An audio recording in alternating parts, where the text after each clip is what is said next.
पाकिस्तान की तरफ से इस तरीके की कायराना हरकत हो रही है, तो क्या क्रिकेट और इस तरीके के टेररिज्म दोनों साथ साथ चल सकते हैं?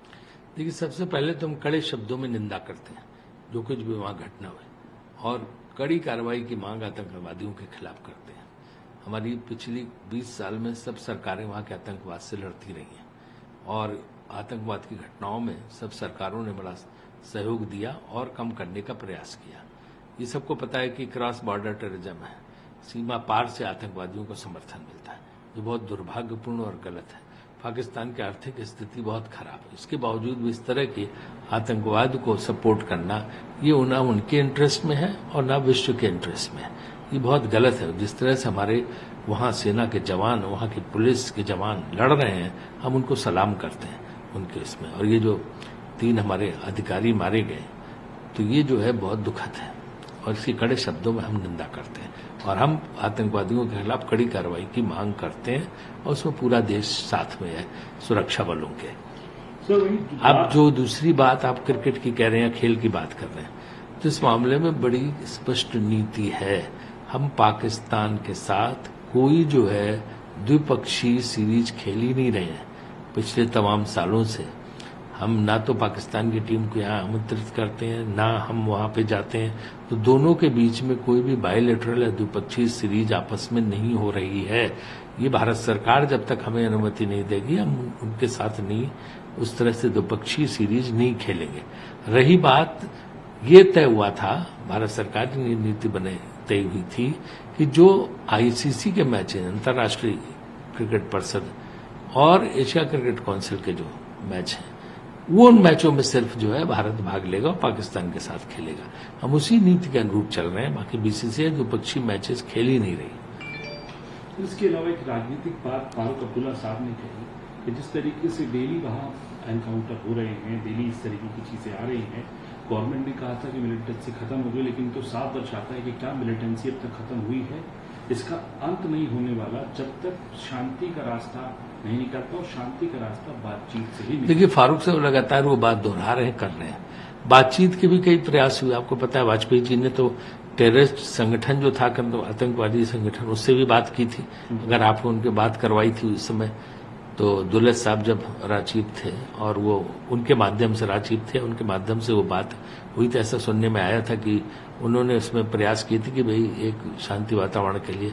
वाजपेयी जी बस लेके भी लाहौर गए थे, मैं भी लाहौर में उस समय था, वहां भी उन्होंने कहा था कि हम कश्मीर में बातचीत करने के लिए तैयार हैं। तो कई बार बातचीत तमाम सरकारों ने की, लेकिन वो बात कहीं न कहीं जो है रुक जाती है। और यदि आपको पता है कि मनमोहन सिंह जी का फेमस स्टेटमेंट था, Indo Pak relations is an accident prone journey, तो ये जो है एक्सीडेंट प्रोन जर्नी उन्होंने बोला था, तो वो बात होते होते अटक जाती है। हमारे अच्छे रिश्ते चल रहे, सब हो रहा था, इसके बाद मुंबई में जो हमला हुआ, सारी बात टूट गई। अटल जी ने जो वहां पर बस यात्रा की, सब अच्छा चल रहा था, कारगिल हो गया। तो ये जो गलतियां पाकिस्तान की तरफ से होती हैं, चाहे मुंबई में आतंकवाद का हमला हो और चाहिए, तो कोई न कोई वर्ग, कोई न कोई शक्ति पाकिस्तान में है जो ये शांति वार्ता होने नहीं देना चाहती, जो ये दोस्ती होने नहीं देना चाहती। सबसे पहले पाकिस्तान के लोगों को ऐसी जो शक्ति है जो ये होने नहीं देती, उस पर पहले उन्हें काबू करना होगा, खत्म करना होगा। भारत ने तो हमेशा प्रयास किया है, लेकिन एक बात बिल्कुल सही है कि हर चीज का मुंह तोड़ जवाब दिया जाएगा। अगर वो आतंकवाद करेंगे तो उसका जवाब हम देंगे। कश्मीर भारत का है, भारत में रहेगा। सर, इसके अलावा स्पेशल सेशन जो है उसका एजेंडा सामने आया। 2 बिल लोकसभा में आ रहे हैं, 2 राज्यसभा में आ रहे हैं, और इलेक्शन कमिश्नर की अपॉइंटमेंट को लेके भी जो है उसको भी बिल लाया जा रहा है कांग्रेस की तरफ से। कहा देखिए, और जो बिल हैं जो आ रहे हैं, उन बिलों पे तो एक ऑलमोस्ट सब सहमति। जो इलेक्शन कमीशन वाले बिल पे, उस पर कड़ा एतराज सारे विपक्ष ने किया था। उसमें चीफ जस्टिस ऑफ इंडिया को हटा दिया गया है, तो उस पर कड़ा एतराज था। तो उसमें सबकी मांग गई थी कि भाई इसको जो है स्टैंडिंग कमेटी या सिलेक्ट कमेटी कहीं जाना चाहिए, उसके बाद इस बिल को लाना चाहिए। सर, एक और आखिरी सवाल हिंदी में आपसे पूछना चाहूंगा।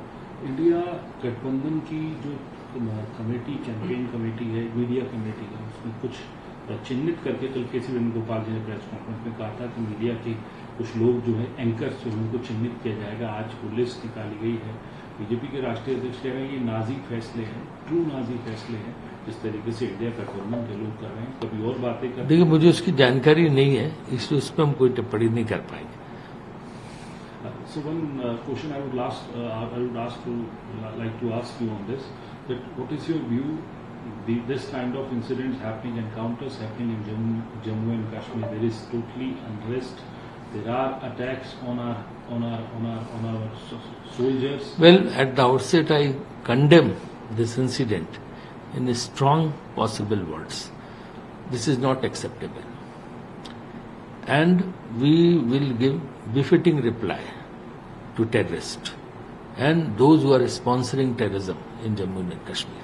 Successive government in last 2 decades have been fighting against terrorism there. And salute to our armed forces, our agencies, our police, local police, and the way they are fighting against terrorism. So we'll fight, against the terrorism. And I would advise Pakistan not to indulge into it anymore. Your economic situation is in pathetic stage. Your economic situation is in worst stage. Why are you unnecessarily doing all this? First, you should improve conditions in your own country. You should not support terrorism in India. Kashmir was with India, is with India, will remain with India.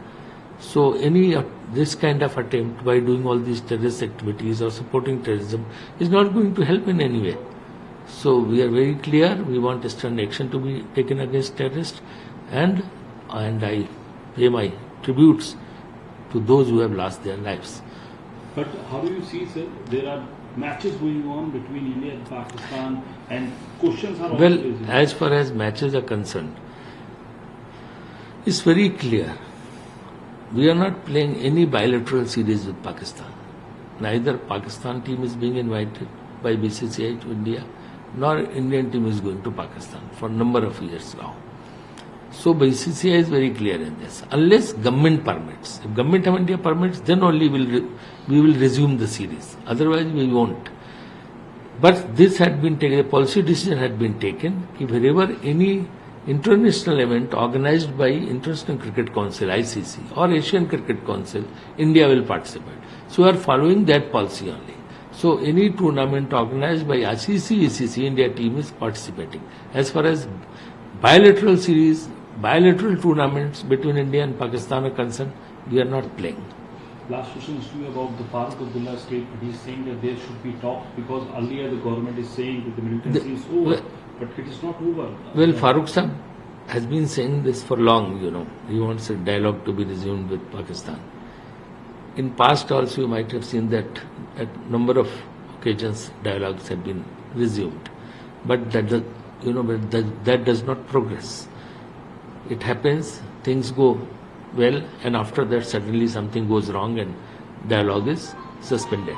So that is the problem. Vajpayee had initiated dialogue even with a terrorist outfit. So after that also nothing happened. He went to Lahore, and there he declared at the Governor House of Lahore that we will talk on Kashmir. But after that Kargil started. When after 2004, if you remember, when Manmohan Singh's government was there, things were much better, elections were better, but this happened, Mumbai incident happened. After that everything come to an end. So the problem is that Pakistan will have to address this issue. If they will keep on, sponsoring terrorism here, if a power within the Pakistan does not want relations to improve with India, what you can do? It's their problem. They should sort it out.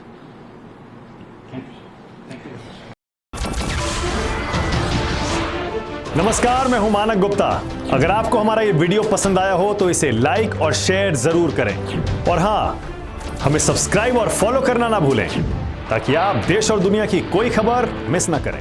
तो जुड़े रहिए हमारे साथ और देखते रहिए news 24।